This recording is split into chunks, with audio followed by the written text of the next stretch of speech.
think of it as the rough draft of the podcast world. This is the Newbie Writers Podcast with your hosts, Damian Vogt and Catherine Bramkamp.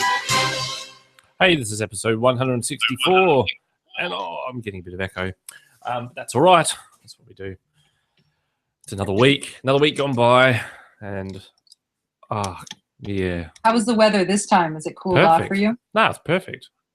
Good. But doesn't change the fact that there's retard. No, I can't say that word. There's idiots around. You can't say that word. No, need to be politically correct these days. Intellectually challenged.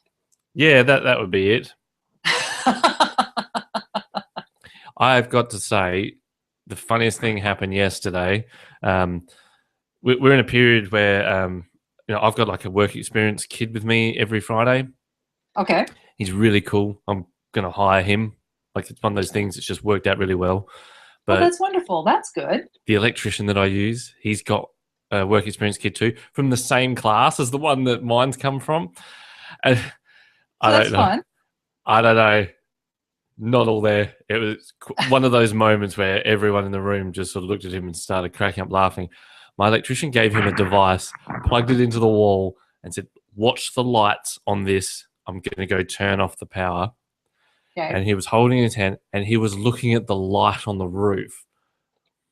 And you hear the electrician yell out, go, "Did they turn off?" And he's like, "No." I'm still looking. It's the work experience guy that I've got looks at him and went, "Are you an idiot?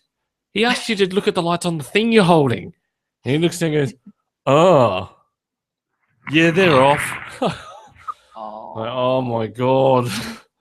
Oh, but that's why they need work experience, so that they know what kind of lights to look at. He's been playing with electrical. Maybe it might, I don't know, wheedle them out. But anyway, touch the red one. Touch it, yeah, right. God. Anyway, how's your week been? My week has been, fine. Just working a lot on the, doing the promotion for the book. I just got a call from a local bookstore, and they said, "Hey, we don't have your book." And I said, No, you don't. And they said, "Can you bring it? Because we have somebody who wants to buy it." So that was kind of fun. The person had read the article in the paper, and then that led to them wanting the book. And so I delivered books. I delivered books yesterday. So that was satisfying. It's always satisfying to have the store call you for the book. Well, wasn't your son just going in and going, "Oh, I'm going to get mum big time"? No, he can get even to me remotely through the computer. He doesn't have to do anything more elaborate than that. Oh man!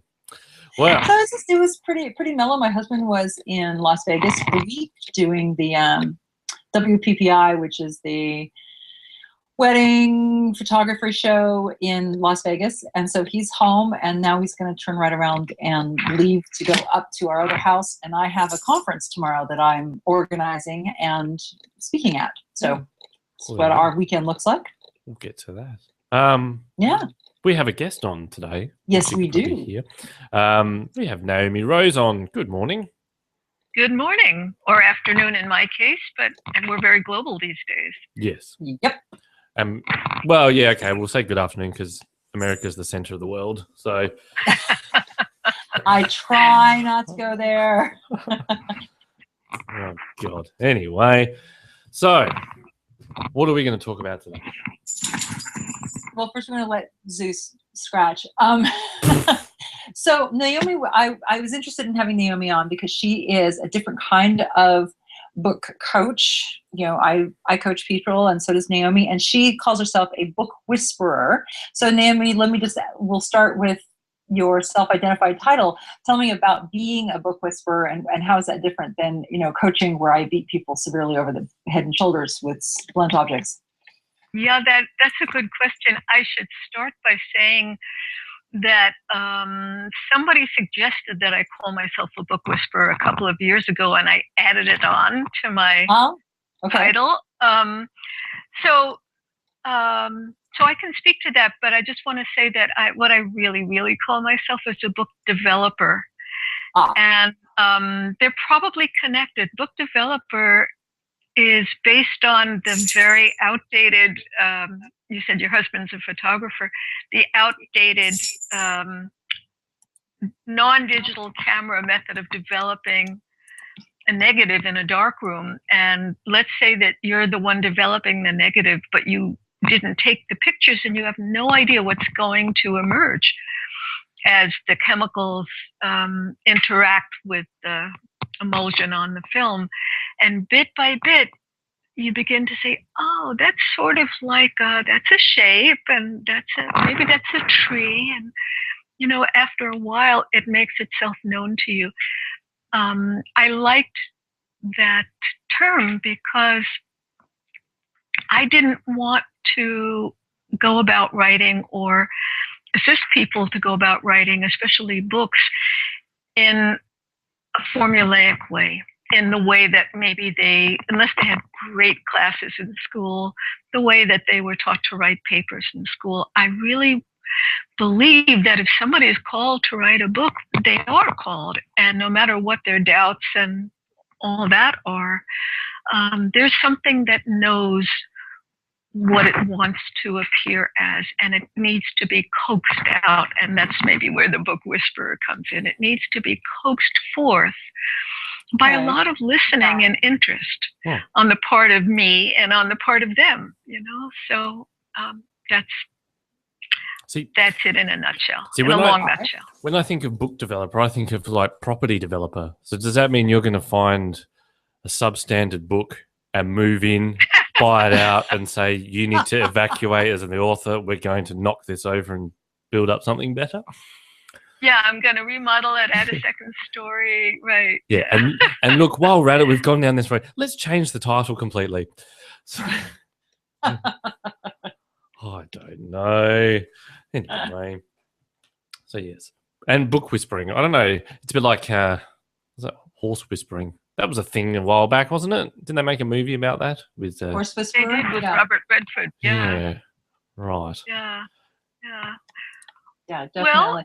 So do you have so give us like an example of, you know, or let me back up a little bit. How about tell me a little bit about what kinds of clients do you work with, and how do you help them get to that next phase? Do you get them all the way to publication? Do you get them just enough so that they're clear in their heads as to what they're doing? How does this work? I'm just interested in how that works.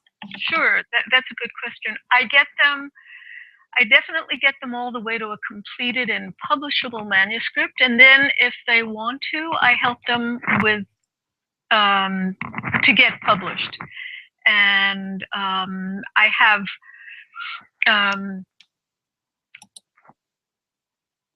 self-published or seeking a traditional publisher, in which case sometimes I add on other experts like Catherine. Mm-hmm. But how it works is that I often work with people who are steeped in something that's very important to them, and that may be informational but isn't only informational. There's a component to it that really matters to them. It really matters to their heart and to their soul and to their spirit. And they feel that they want to write this book, whatever this book is. But they may not have ever written a book before. And people have so many ideas about how daunting it is to write a book that they may just stop right there, you know. So I like to, I hope I'm answering your question. Am I? I like to work with people who have a certain level of depth to them. And who really are passionate about something, and it doesn't matter at the outset whether they can articulate what that is or what they want to say. They can just come with, I want to write a book because I'm feeling the desire to. They also can come with, you know, a whole draft, anywhere in between. But a lot of what happens in this book whispering is it's really the relationship between the person who's writing and themselves. deeply. Okay. And so another thing I call myself sometimes is a midwife, and that's a pretty good one because something wants to be born, something has been conceived, like in the early stages of pregnancy, you may not even know that you've conceived, a child, but something has rooted itself and wants to grow. And so I take care of the writer as well as help the writing come forth. Because it's a very vulnerable process. Have you ever had someone approach you and say, I've got an idea for a book, and then you start to go through the process, and then you start thinking, hang on, I'm really the one doing all the work here? Well, that is a good question. That was true in my distant past. But these days, I only work with people who want to do their own writing. They really want to do the writing. They're just scared and confused sometimes and unsure about how to go about it and what to write about. But they know that they want to be the one to find what to say and to say it in a way that feels authentic to them. So although I do come in as an editor later if they want me to, they're the writers. Because wouldn't it be easy, though, to sort of start to, if they're stuck somewhere, to give them, hints and tips, or say, try doing this, or what about this as a story idea? And then they just start to take that, and slowly but surely they ease out of you their story pushing forward. And then, at the end of the day, you could just publish it.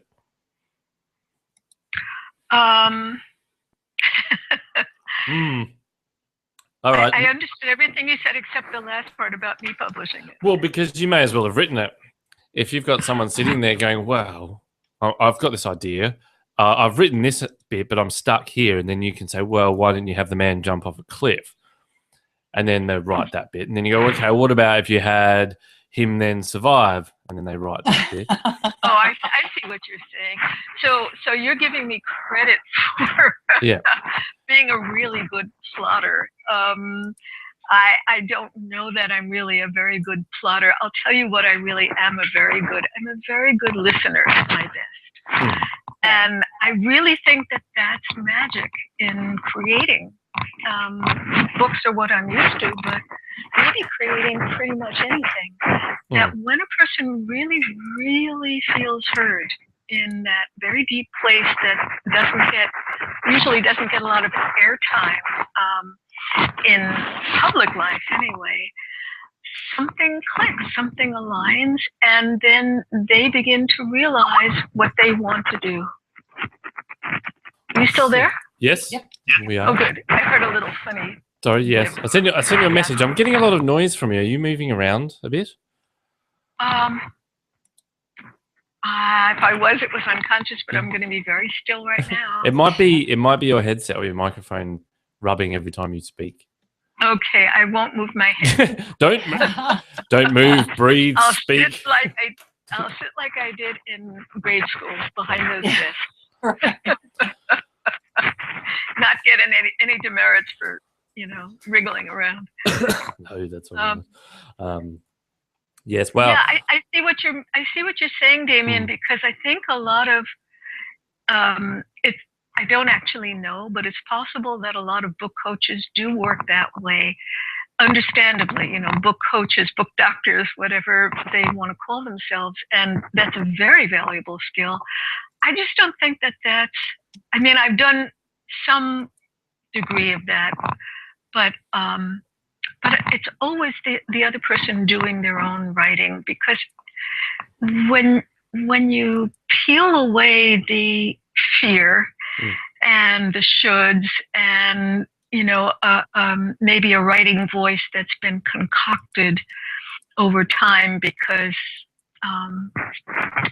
maybe as a young person the person never got to have the encouragement of being received in the voice that they really spoke and wrote in. When you have that kind of encouragement, something really flows forth. It hasn't been disproved yet in my experience. And so the listening is like the most essential thing and also the magic. It kind of relaxes some guard, some inner defense that I think we all carry around, and it really comes into play when thinking about or trying to write a book. And it just relaxes it. And then once it's relaxed, what's really there, the unique but universal quality of that person has a chance to flow forth. And I'm not trying to make it sound like it only flows forth with no obstacles, but it does flow forth. And they begin to say, this really sounds like me. This is my voice.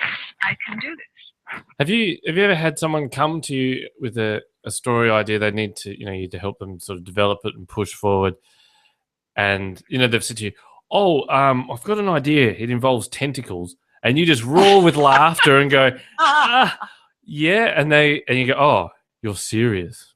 And have you ever had it where you've had to say, "I don't think that is a very good idea"? I remember one instance. It wasn't tentacles, but it was somebody wanted to write about her experiences with S&M, and I said, I don't think I'm the right person for this. Yeah. But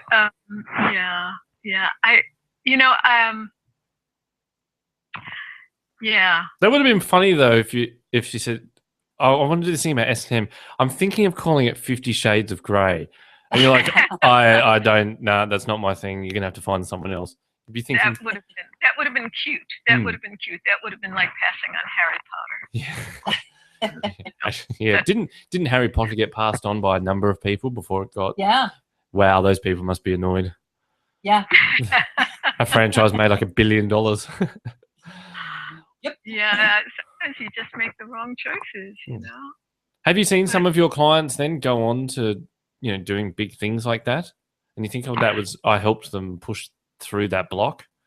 Well, it depends what you think of as big. I mean, I have clients who have books in print which have impressed and affected the people who've read them, and I consider that wonderful and a success. I don't have anybody whose book was the fodder for a Hollywood script or anything like that. But it's so, when somebody, this is my view anyway, you can write a book because you have a good idea, and that's always a good idea. But there are different places in a person where the desire to write a book can come from. And if it's deeper than just a surface good idea, and that means, I guess, that it really means a lot personally to the person who's thinking of writing it, and that maybe they'll try to disregard it and say, "Well, no, I really couldn't do that. I'm just going to forget about it." But it keeps coming back. It keeps coming back. And that's when you know that there's really some substantial reason to do it.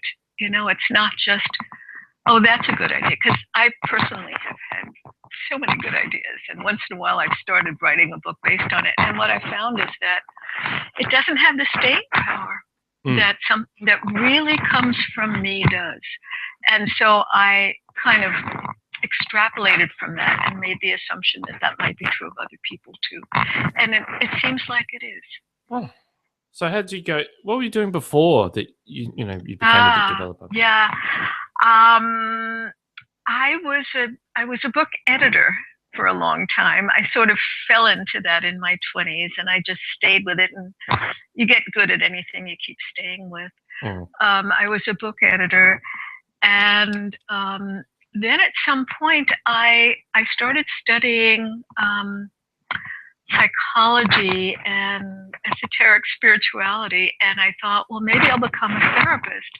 So I went to graduate school for 2 years, and I did not become a therapist. But I guess I discovered in that I was just so interested in what makes us who we are, what makes us human, what about the unnamed longings that we have, and are we more than what we've lived through, and things like that. So I have kind of come to also think of myself as as a therapist for book writers. Right. Without a degree, without a certification. But I just, just to give a little background on that, I was born into a family of writers. Both my parents were fiction writers, good fiction writers. And there was good to that, and there was difficult to that. And when I started trying to write my own work in my 20s and 30s, I had tremendous writer's block, and it was terribly, terribly painful. And I read books on technique, and none of that began to touch it. So eventually I came to the conclusion that it wasn't about, am I a writer? Am I a good writer? Am I a bad writer?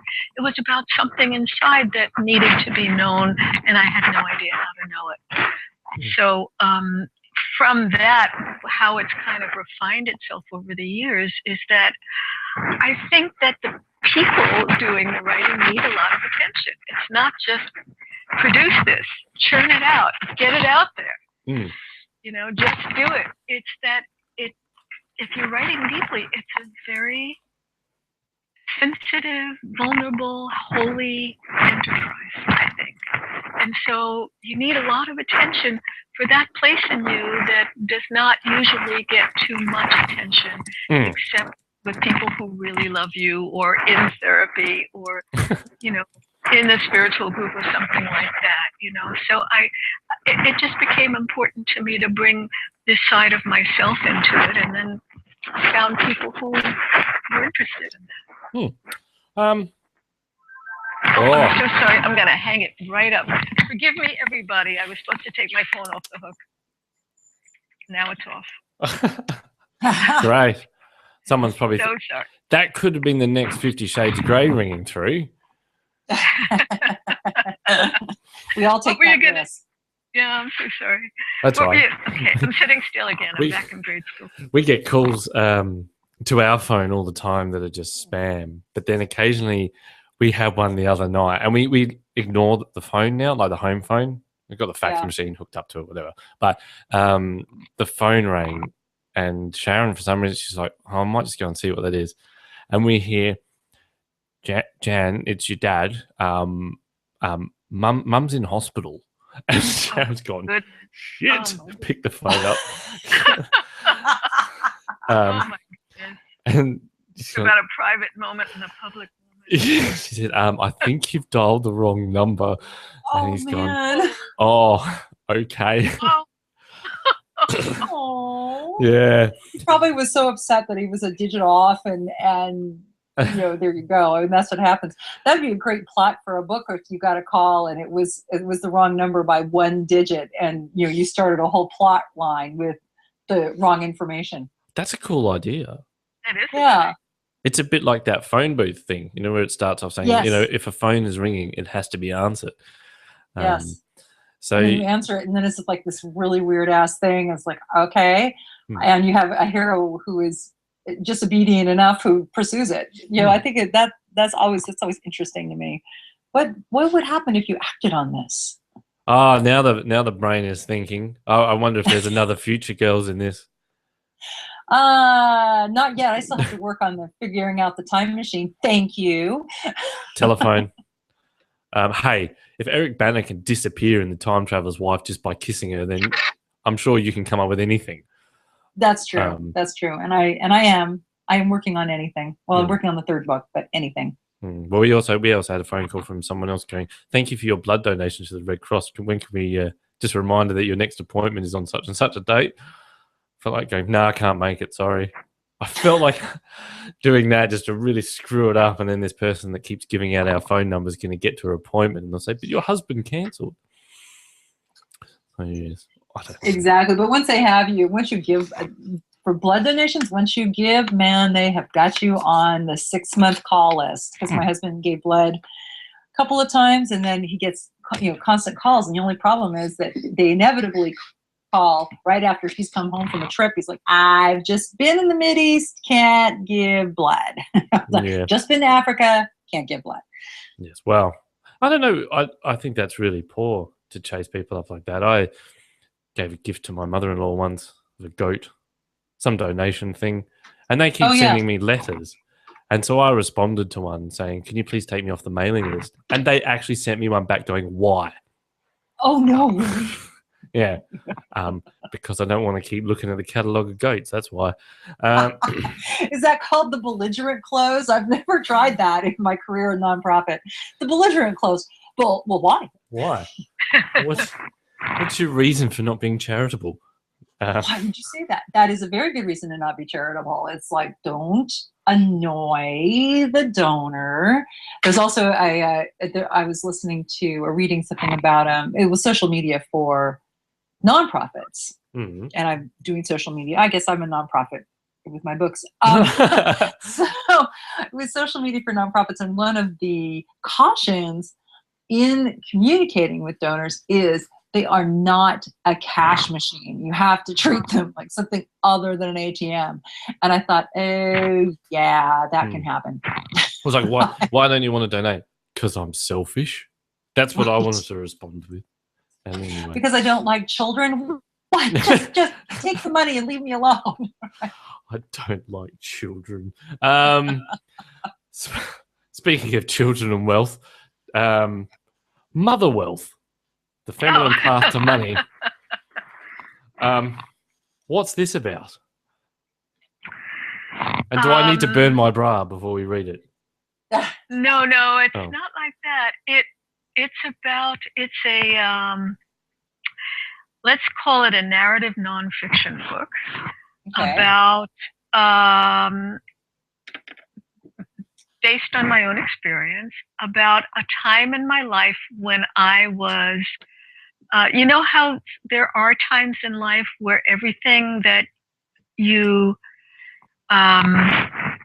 relied on you cannot anymore, and you don't really know who you are. So that was it can happen through illness or whatever. So that was one of those times in my life. I had been married for the first time for a long time, and I got divorced, and I broke my ankle. And so I had a lot of time to assess my life. And one of the things that I needed to look into at the time was money, because I was suddenly not married. And even though I had worked throughout my marriage, and I had a broken ankle, I could not go out and pound the pavement to find work. I was an editor at the time. And so I began to explore the convergence between what happens inside you and what happens outside you. And what happens in a culture that has not been super forgiving if people can't care for themselves every moment, about money, So I started, since I had sort of an enforced retreat because I had a broken ankle, I started to assess my life. And so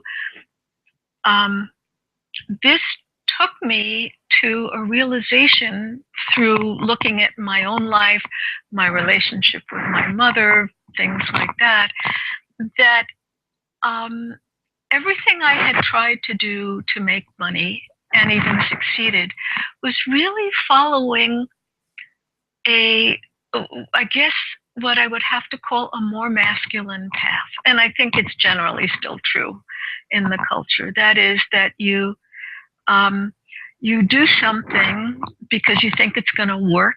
It may or may not have any connection to you. And you put all your strength behind it. You may not like it.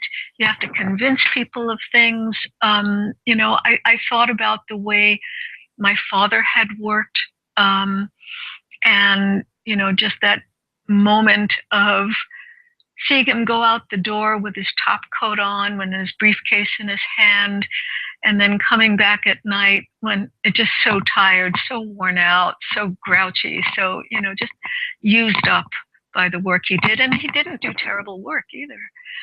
So I began to wonder, partly out of dire necessity. Is there a feminine way? Is there a feminine path? I might as well find it now, because what else have I got to do? And I'm laid up. And so I just began to become very aware and mindful of the moment. And anyway, I'm maybe not even doing the book justice. It was a way to find out what is the feminine? What does it have to do with how you live? What does it have to do with money? And there's all this stuff about the law of attraction and all of that. And, I believe it, I do. But what I found in this period that I was then writing about was that it's not like I set out to attract money. I set out to be as present with my grief as possible at the time. I'm not grieving now, but I was then. And, so I was lying down, sitting down because I couldn't walk, and just be with my grief, the loss of a marriage. And then that kind of had, dare I say, tentacles back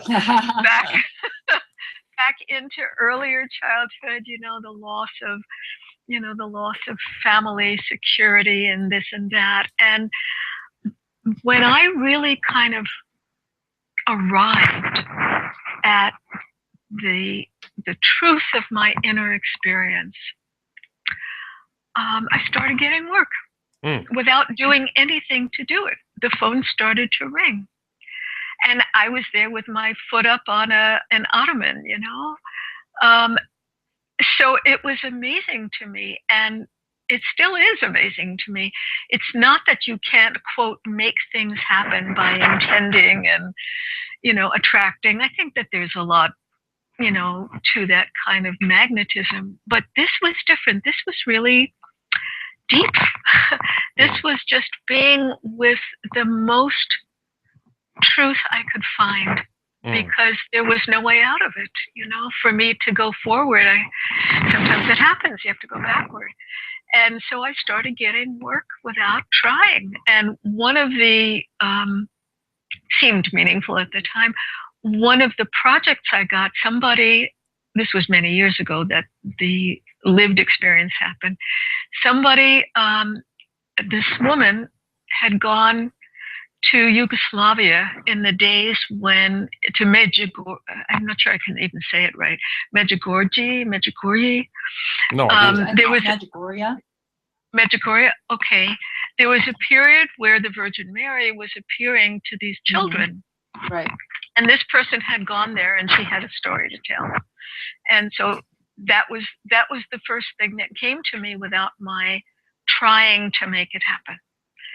And I thought that was really very interesting. And so I kind of stopped the story there. But there was a great healing that came out of it. It took me years to really, really digest, but it is my life much more now. And that is that there really is a feminine way to have what you need, to have the wealth you need, whatever that means to you. And it's not separate. It's not divorced from what happens inside you. That's maybe the point, because otherwise I think it's very punitive on the soul for people to have to cut themselves off and then go make money. What about the life they really are living inside themselves? Yeah, I mean, it comes a point though, like for me, the phone just started to ring, and that's good. Initially, you're sort of super excited, like, yeah, people want to hire me. That's amazing. And now when the phone rings, I'm thinking, for God's sake, can I deal with the stuff that came in this morning? No, it can get a bit overwhelming too, though. I think when it just constantly is at you. I don't know. I don't really get into the whole feminine thing because I'm not a female. But that would be true. You aren't. No, but I think it comes down to, this is going to be controversial. I don't think there is really a thing of between male or female. I think it's the attitude to how people deal with things or the way they work. you can have a female that's very driven and be very successful, and you can also Very have true. equally a male that is a slack piece of crap, basically, and expect everything to be done for them. So I think it's more about attitudes and the way you sort of approach things. And sometimes you strike it lucky, sometimes you don't. And it's just, I see it as sort of an outlook. I run my business slightly differently to everyone else's, and that seems to be quite popular at the moment. And who knows? People say to me, what are you planning to do in 5 years' time or 3 years' time? I don't know. I don't think I'll survive that long. I earn enough now to have a stroke and retire. That's how it goes. Oh. You are a little young to have a stroke and retire. It's all right. It's normal for your heart to go brrr, boom, boom, boom, brrr, boom, isn't it? So when you get all these phone calls, Damien, is it like, oh no, don't offer me more work and more money. I have enough as it is. I have enough work as it is. Yes. Is it like that? Yes. I hate to sound arrogant, but yes, at the moment and it's more that I then feel bad for clients that I've got and are loyal clients, and they ring up and they say, when you come out and do this, or can you supply us that? And I have to say to them, I'm booked up till the middle to end of April at the moment. Oh, wow. It becomes good problem to have. Yeah, but that's what they say. I'm like, no, it's not, because now I'm letting you down. I can't get you in to do what you need to do. But it just becomes that thing. Like, I just need to realize that that's been happening now for a while, and maybe I should try and hire someone else to ease the load, and then it'll get back to how it should be. Yeah. But yeah. That's when that's what happens. When you have so much, you either raise your prices or you get some help. Usually raising the prices help. No, that'll do it. didn't help at all.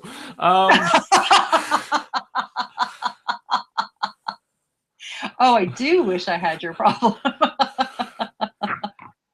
It is handy to be only one of 5 companies in the state doing what we do. But yeah, and that image that you were saying of your old man leaving for work and then coming back shattered, it's a bit how it is. I can relate to that. Come home exhausted after a 12-hour day, and then you sit in front of the computer, or you have a bit of dinner, and then you sit down and you go, cool, now I can attend to the 50 emails that are there. You just work until 10:30, and then you go and sleep, rinse, repeat.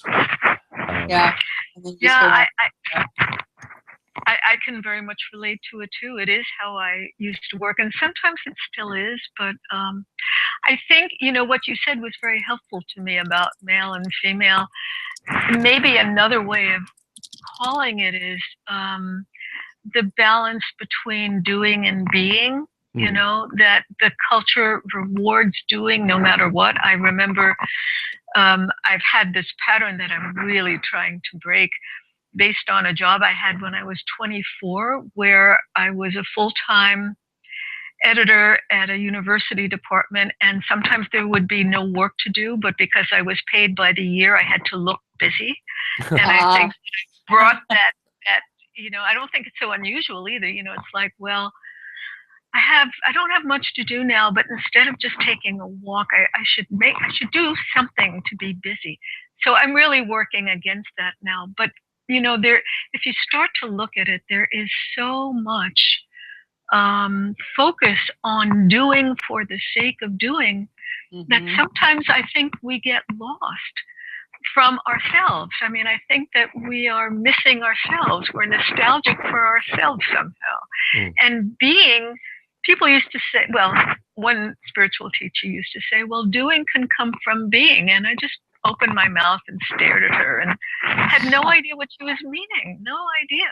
But I'm starting to have it a little bit now. And I think whether you call it mother wealth or, paying very deep attention to yourself, nurturing yourself, giving yourself the kind of upbringing you really wish you had, however you hold that, something kind of comes into alignment when you're not pushing yourself. And out of that state of not pushing, a whole other thing can happen. You could get truly inspired so that maybe possibilities that just weren't available to you become available.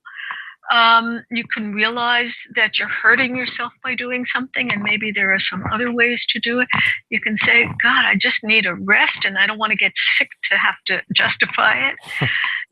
All sorts of things. Yeah, there's just, I think that doing things is wonderful, and creating is wonderful, and being productive is wonderful. But it's like, as I looked at my own life, it's like an on switch that never goes off. It's like keeping the electric lights on until midnight, which of course I have done, Yes. and then turning it off, going to sleep, waking up, never having downtime,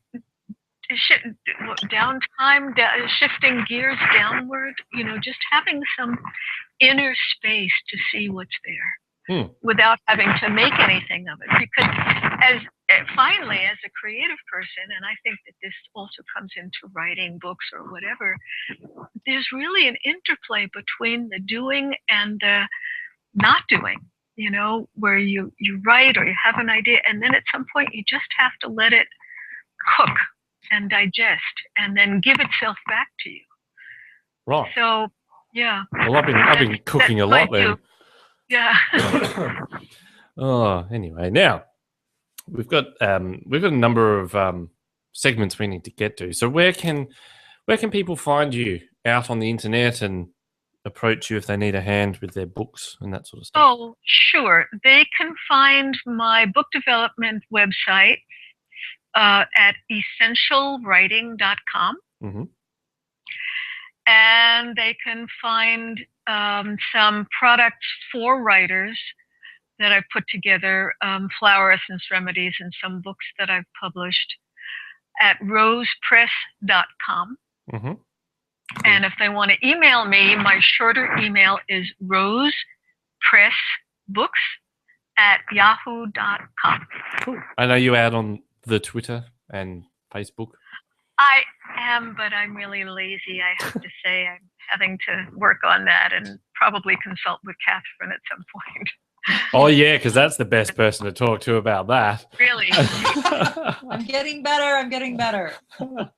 I shared something to you on Google Plus just to see if you pay attention. No, I didn't. Do you know that Google Plus is going away? Ah! I know. It's a pain. Well, that's the rumor anyway. I'll go down fighting, It's the rumor on Twitter that they've decided that Google Plus is going away. I wonder if we could get all of the social media tools to fight amongst themselves. That would be kind of entertaining. I'll paint my face blue and write up and down the lines of Google Pluses, screaming, "There you go! You can't take our freedom." Somebody has to do it. Yeah. Say no to Facebook. No. Yeah. Hey, that's what we should have, the No Facebook campaign. I like it. Just say no. Anyway, should we do a prompt? Yes. All So right. here is, we should get an intro for the prompt. We Some should. sort of inspirational music. So here's the prompt for this week, is to write about what happened before. So what was the lead up to your character's crisis? We've told you over and over to start a book with the crisis moment and then fill in later, because that's really how modern readers want to start, particularly fiction, sometimes even nonfiction. So start with your crisis, write a whole bunch of the crisis, and then take a minute and go back and create that backstory. You may not ever put it in a book, but by creating a very, very full backstory, very, very full history, you're going to be able to inform and have that character respond appropriately, and it's going to serve your novel in the long run. So what happened right before. Right. Did you do that with Future Girls? What happened right before?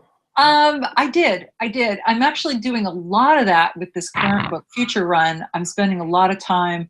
I'm writing all sorts of things as to why and what's the motivation, and then, what about this and what about that, and then consolidating all of that, 13 pages worth of backstory, and consolidating it all down to how that person responds. That one sentence sometimes expresses a lot of backstory that does not get included. What about if your backstory that you're just writing for the sake of, dumping that out there, so you're clear, turns out to actually be quite good. And you throw it in. I mean, that would be the good news. Is like, whoa, this actually makes sense. Throw it in. But for the most part, when you're writing up your backstory, don't stress about making sense, quote unquote. No, that's not the goal. I was doing that just to sort of keep me going, and I started writing. Going, oh, I like this bit. I like the characters. They're funny, or they're this. Things seem to flow. But then I step back from that and go, okay, but now how do I weave that into the actual story itself? And so my brain is now starting to think, do I follow that path and then have the other story and then they join at some point? Right.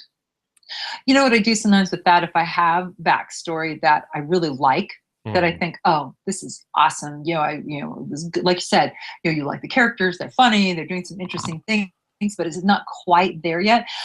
You can take those paragraphs, divide them up into 3 sections, and then just put section 1 in chapter 1, you put section 2 way back in chapter 5, and you put section 3 might not show up until chapter 20.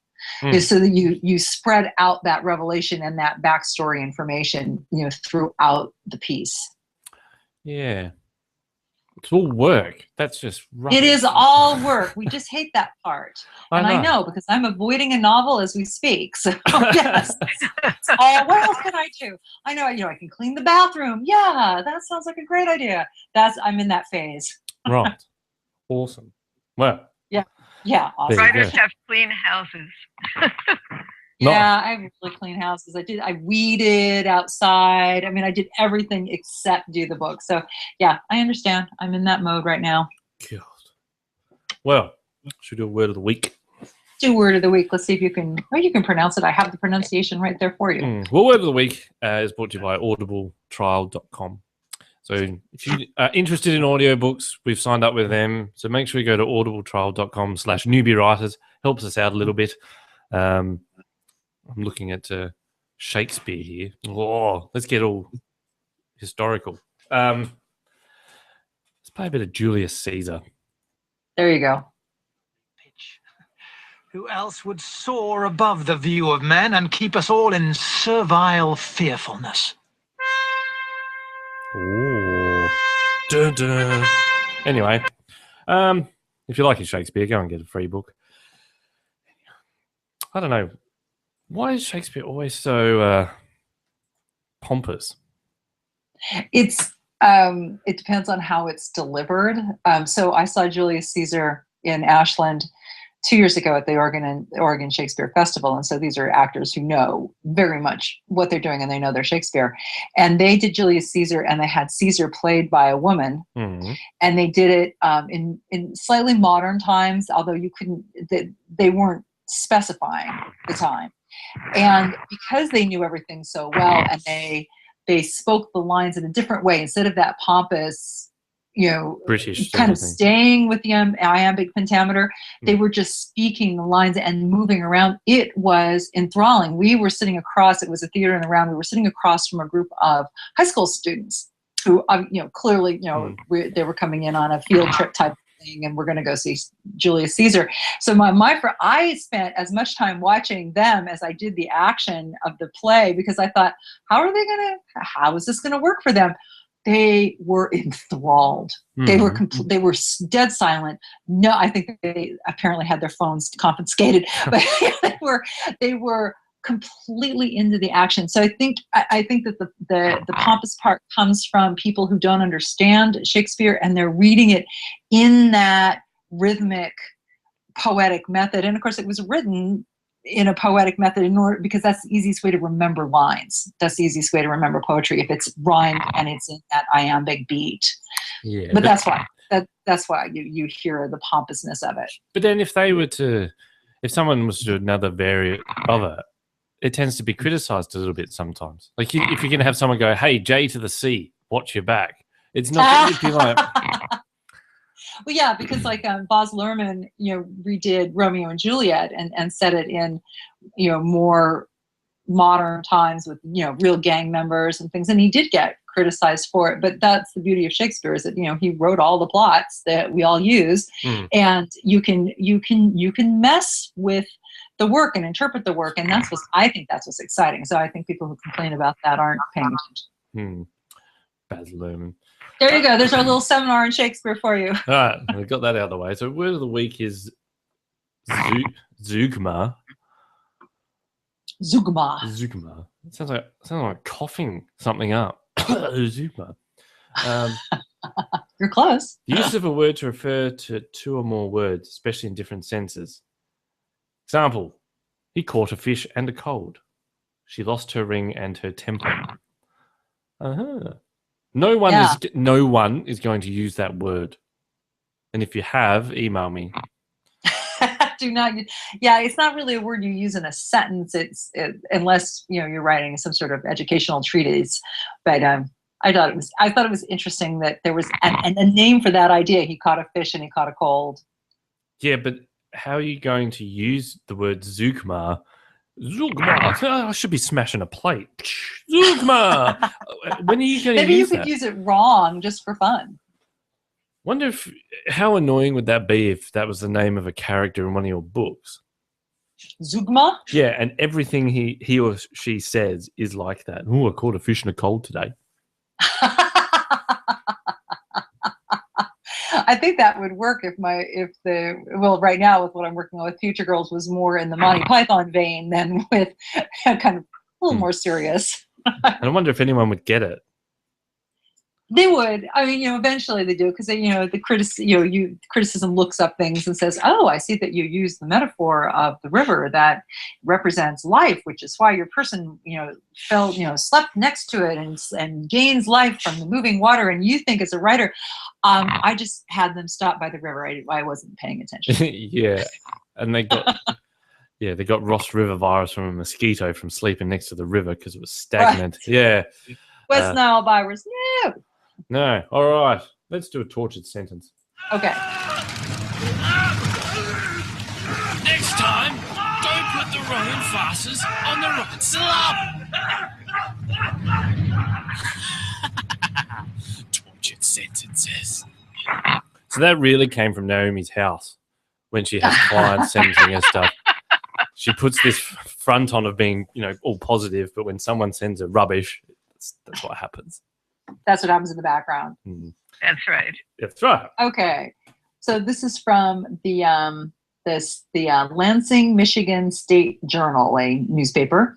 And the quote is, quote, "My future husband has never seen me work, so he's in for a real surprise." That's not the sentence problem. The follow-up line is, laughed, Mrs. Bach, who was getting married for the third time in 10 days. In 10 days? Mm-hmm. Wow. Very busy. We thought our week was busy. Very busy 2 weeks. How would you book that?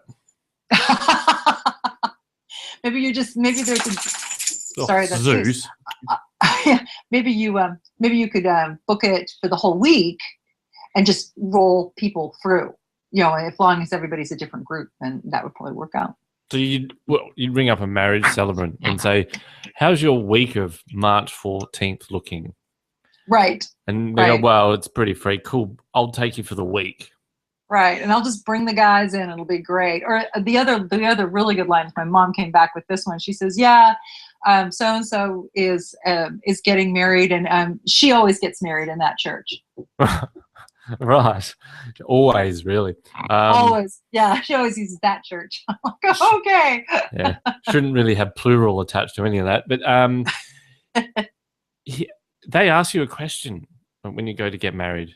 Have you been previously married? And what's you going to say? Well, yesterday. Yeah. Just. I'm trying to... Oh, God. Anyway. Now you have a Bring Out Your Dead. We haven't done Bring Out Your Dead in a long time. I know. It was dead and buried. But yes, it was. Courtney Killian has sent me in something. She found something in a box of files.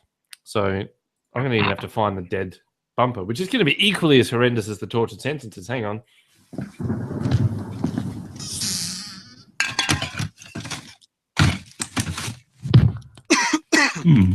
Must be this dusty old tomb. Tell you, I'll listen back to that. It sounds like a body falling out of that cupboard. Well, I think when you recorded that, you had just a miserable cold, and so that's why you were inspired by your own voice. Yes, that's right. It was. Yeah. What bodies have I got in the cupboard? Yeah. So there probably was a body in your cupboard. It's cool. So this being a piece that's apparently terrible is actually titled The Bad Drive. So at least we've got bad in the title. We're starting off well. Good. Lauren's dad was teaching her how to drive. Her mum wasn't too happy about it, but she reluctantly let them go. One day, Lauren's dad was making her especially tense, and she started speeding. A few seconds later, a police officer started following them. Pull over, Lauren's dad said. His lights are on. Reluctantly, she obeyed. Good afternoon. Oh, God, he's a polite policeman. If that was in, I don't know, somewhere in America, there'd probably be 12 police cars behind with guns out. Isn't that how it works? Yes, that is how it works. They're not super polite like they are in other countries. We need backup. We've got an L plater. Anyway, That's right. good afternoon, the police officer said. Do you realize you were going 60 in a 40? Right. Oh, sorry, officer. I guess I didn't realize, Lauren answered. The officer gave her a ticket and then went back to his car. Right. I feel like I'm reading dot points. He went back to his car, had a coffee, and then anyway, I don't know. That's why it's dad. This is true. I don't know. And we do get that. I'm sure that Naomi gets that too, where you've got, and we talked about this last week, where you just have these, he walked to his car, full stop. He got, he started the engine, full stop. He stepped on the gas. He turned to the left, turned to the right. He went on his way home. He thought, I'm taking a long way to get home. That's very much a first draft, but you don't have to show that much. I think sometimes that's part of that, don't tell us, just show us. Well, you can tell us that they got home. I'm okay with that. And, I got home, got a speeding ticket. Don't need the rest. Don't need the rest of it. Yeah. Couple of things. And I don't know if Courtney wrote this before she could drive, but if you're a learner and you get pinged for speeding, the police go to town on you. They do not go, here's your ticket, have a nice day. A mate of mine got done. They use it as a teachable moment, don't they? Yeah. My mate was basically threatened with, you'll never drive again if you, right. That's right. Why are you on the road? Yeah, and then they have a go at the person teaching them as well. Yeah. It gets really serious. So there's that. And the other thing I'd just like to pull apart a little bit is it says, pull over, Lauren's dad said. His lights are on. Reluctantly, she obeyed. Does that mean there was a little hint of, I am going to drag race this cop and see how far I can get before he gives up? And then we're into a high-speed chase? Yeah, you wonder. I mean, is there background to that? I mean, maybe this character is prone to cutting and running when she's in trouble. So maybe that's the reluctant part. Oh, man, well, great. The police are there. What would happen if I tried to outrun them as a learner? Yeah. But we always read the paper with what happens when those inexperienced drivers try to outrun anything or anybody. Yeah. And I don't know. I've been done for speeding once or twice. We'll say twice. Okay. So the officer, do you realize you're going 60 in a 40? And we say, I guess I didn't realize. That's rubbish. I always go, yeah, I did. I was in a hurry. And I think, let's just cut the crap, mate. Give me the fine. Just because I'm in a hurry, so just do it. Yes. There's only been one occasion where he got me out of the car, sat me down, and he says, now tell me why you were speeding and on the other side of the road. And my response was because he was an old man going 35 and I need to get home. And he went, well, you need to learn some patience. Oh, you got a little Zen moment from your police officer. And he said, this is going to cost you a fair bit. I said, that's fine. I said, I recognise I was doing something stupid, but you know what? You probably would have done the same. Because I was spying McDonald's in the back of his car, so I knew he was in the middle of lunch. Mm-hmm. So he just sort of shrugged. I felt like saying, mind if I have a couple of your fries while you're writing that out? But no, that would be very inappropriate. No, that wouldn't be so good. I'm really hungry. Can I have some of that? Yeah. Sharing lunch with a copper. All right, so there's the dead piece. It's actually only a page long. Well, I nearly got to Very the end of it. I thought it was longer. I didn't look at that. Oh, she got another ticket for doing something else. Getting in a fountain. What's wrong with you people? All right. Now, Naomi, is there anyone you want to give a shout out to? You've had all show I to feel think like- about this. But I feel like I'm so dating myself. I've heard the term, but I don't think I actually know what it means. Tell me what you mean. Shout out. Yeah, like to thank or? Yeah. Yeah, thank. Oh, well, okay. I want to thank you, Catherine, for inviting me. Doesn't count. Very welcome. It was nice to have you and listen to a different way of looking at writing and what it can do for a person. Thank you. Yeah, and thank you too, Damien. I really appreciate your presence and your tech ability and hanging in with me after my microphone didn't work some weeks ago and all of that. That's all right. So who else do you really want to give a thanks to? The cat, the dog? That's what we want. Oh, yeah. I want to give a shout out to my 6th grade teacher. There we go. I wish I could find him. That was a long time ago. Morris Friedman, I'm sure you're not listening, but you were just so wonderfully supportive of turning me into a writer. So I really appreciate it. He assigned us a novel Yeah. for 6th grade to write. And I did. I wrote a novel, probably the last one I wrote. And he was a very encouraging person. He never made fun of you. He just saw the best. And those people were really rare at that time in my life. So I've never forgotten him. And I bless you wherever you are, living or not living. And if I ever actually write a novel again, maybe I'll dedicate it to you. Right. Wow. I gave a shout out to my careers counsellor once who said to me I'd never amount to anything if I carried along this path. So sucks to be you. I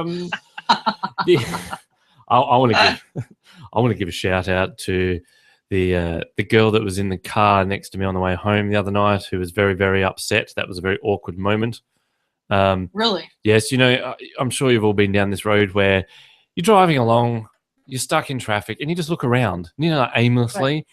And I happened to look to my left, and in the car next to me, there's a girl, and she happened to look to her right at the same time.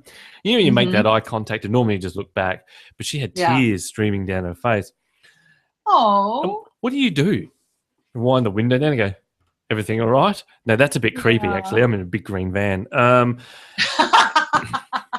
Yeah, it's comfy in the back. I have a mattress. Yeah, you don't really want to do that. Yeah, and so I just looked back, whatever. We moved forward in traffic. She sort of had moved ahead, but she had given me that look like, oh, crap, someone's seen me upset in the car. By the time she moved, she was wailing, grabbing the steering wheel. You could see her just going, blah, it was it was weird. Too bad. But then this is why I'm giving her a shout out. Firstly, your boyfriend's probably a loser, so that's fine. I'll say it on the internet. He's probably a dickhead. But she got further up to the next set of lights, and I thought, well, maybe I should probably check on it. And I looked, and then she was singing to a song, and I thought, then she was fine. Yeah. Aren't you glad she's not your girlfriend? / wife. That's what then I thought. Wow. Maybe he's not a dickhead. Maybe you're high maintenance. That's right. So, yes. Shout out to her. Hope you had a nice afternoon. Even if it didn't start out very auspiciously. Yes. All right. Now, who have we got on next week? Next week, I am hoping to have Suzanne Lakin again. She just launched her another writing book called The 12 Pillars of the Novel, and I want to have her on to talk about that because she had some really good ideas, and she let me read her draft copy so that I could give her a blurb for the back of the book, and it was very helpful. It was a book that arrived in my hands just at the right time. So we'll see if she can make it on. If not, I will schedule her for another time. Oh. So she's got 12 pillars in the book. Yeah. We've got 47. So we're still open for 47 ways to get off the couch. I don't know if pillars or couch. We'll ask her what her opinion is. I think we should. I think we should really hone in on that. We'll try and pull together the submissions we've had. We can talk about it. But if you've got any other ideas on how to write your book in 47 simple steps, send them in to podcast@newbiewriters.com. I need some more, please. We'll see how we go. All right. I think that'll do it for today. So until next week, we'll see you then. Until next week. Your book starts here on the Newbie Writers Podcast.